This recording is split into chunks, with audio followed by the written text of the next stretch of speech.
Yo, yo, yo, what is good, people? You are now locked in with your boy, Fresh. And you're rocking with your girl, Mocha. Welcome back to another episode of NoCapChroniclez. The one and only spot on the web where we keep it a whole buck 100% of the time. No chaser, no filter, all facts. And y'all, buckle up because the story we have today is so wild, so unhinged, so absolutely bonkers that I had to read it 3 times to make sure I wasn't hallucinating. Nah, for real. This story right here, it's gonna have y'all questioning everything you thought you knew about wedding drama. Get this, y'all. Today's Chronicle of Chaos is called His Ex Showed Up to Their Wedding with a Sex Tape. Excuse me? A sex tape? At a wedding? The level of disrespect, the audacity, the sheer evil of this situation. I can't even process this. Hold on. It gets so much worse.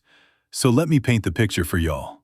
We got this couple. Let's call them the bride and groom, and they're planning their dream wedding. Everything's looking perfect. Venue booked, dress fitted, flowers ordered. Living their best life, thinking they about to have their fairy tale moment. Right, but here's where the foolishness starts. The groom's family, specifically his mother, insists that his ex-girlfriend needs to be invited to the wedding. I'm sorry, what? The ex needs to be invited? Baby, the only place an ex should be at your wedding is in the rearview mirror. What kind of backwards, upside-down logic is this? Wait, it gets more ridiculous. The mother-in-law's excuse is that this ex once saved her life with an EpiPen. Like, girl administered some basic first aid and now she's family. An EpiPen? That's not saving a life. That's being a decent human being. I've used an EpiPen before. It takes like 2 seconds. You don't get a lifetime invitation to family events for that. The bride, and rightfully so, was like, hell no, I don't want your ex at my wedding. But the groom and his mama tag-teamed her until she caved in. See, that right there would have been my first red flag. If my man can't stand up to his mama about not inviting his ex to our wedding, then maybe we need to postpone this whole situation until he grows a spine. Facts. But she's thinking, okay, it's one day, I can deal with one day. Little did she know, this ex had plans, honey. Oh no, what kind of plans? Please don't tell me this gets worse. So the wedding day arrives. They have this fancy setup. There's a brunch before the ceremony with both the bride and groom present. Everyone's happy, taking pictures, celebrating. Sounds beautiful so far. Then it's time for the wedding party to go get ready for the actual ceremony. The bride goes to do her final hair and makeup touches, feeling excited, probably thinking about walking down that aisle. Living her best life, about to marry the man of her dreams. And that's when this diabolical, scheming, no-good ex approaches the bride. 30 minutes before she's supposed to walk down the aisle. 30 minutes? The timing of this attack! This woman calculated this down to the exact moment for maximum damage. This ex walks up to the bride and says, I need to show you something. And y'all, she pulls out her phone and shows the bride a sex tape of her and the groom. No! Are you telling me this woman carried around a sex tape of her and someone else's man and decided to premiere it at his wedding? The level of evil, the psychological warfare. The bride sees this video and is devastated. She's thinking her man has been cheating on her with his ex.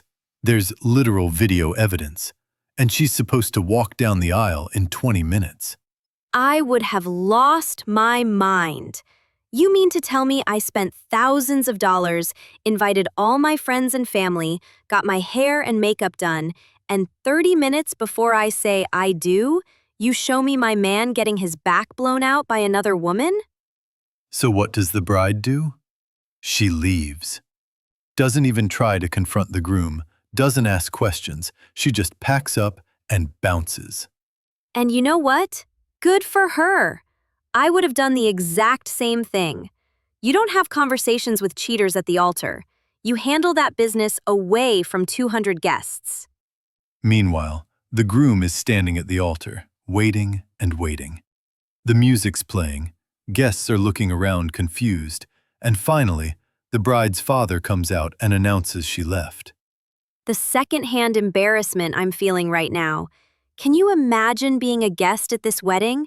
The awkwardness, the confusion, the tea that's about to spill.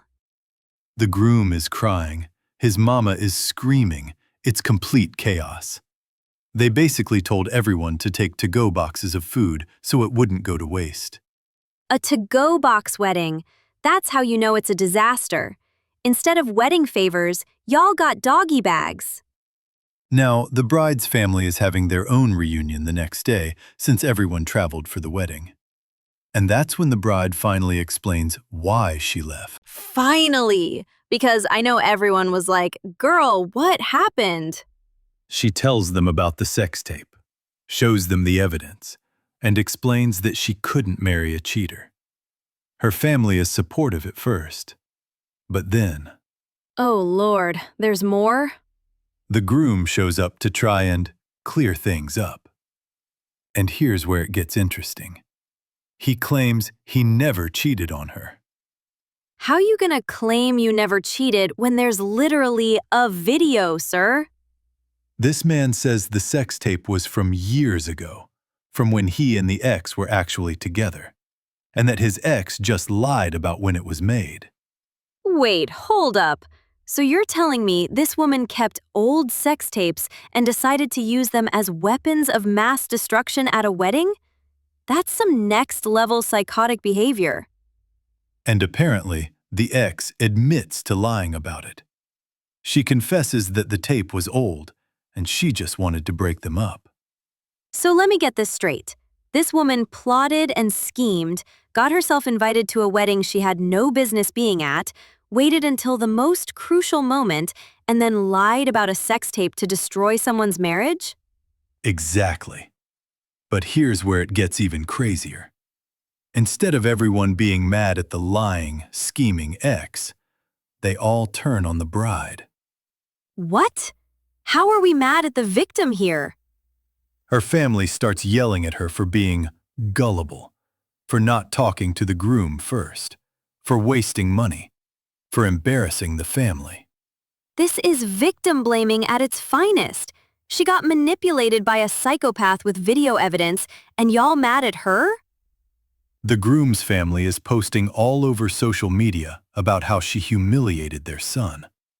Like, sir, your ex-girlfriend is the one who humiliated him. The mathematics ain't mathing.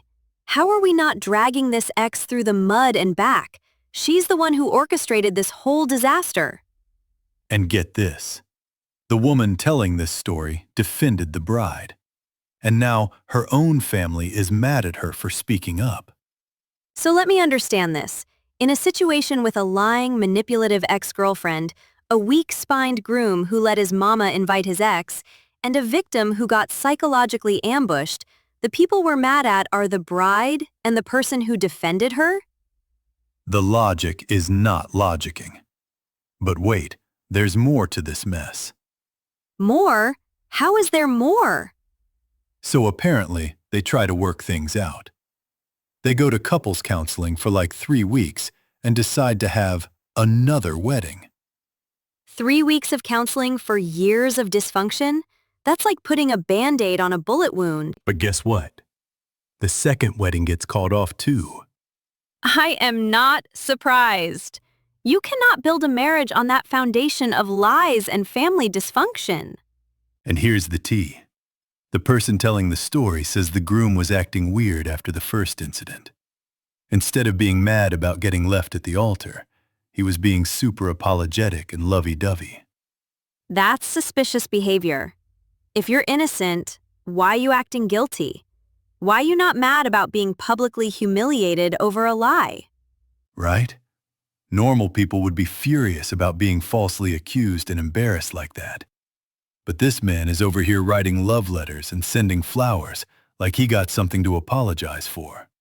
Because he does have something to apologize for. I bet you that sex tape wasn't as old as they claimed. Or there's other cheating we don't know about.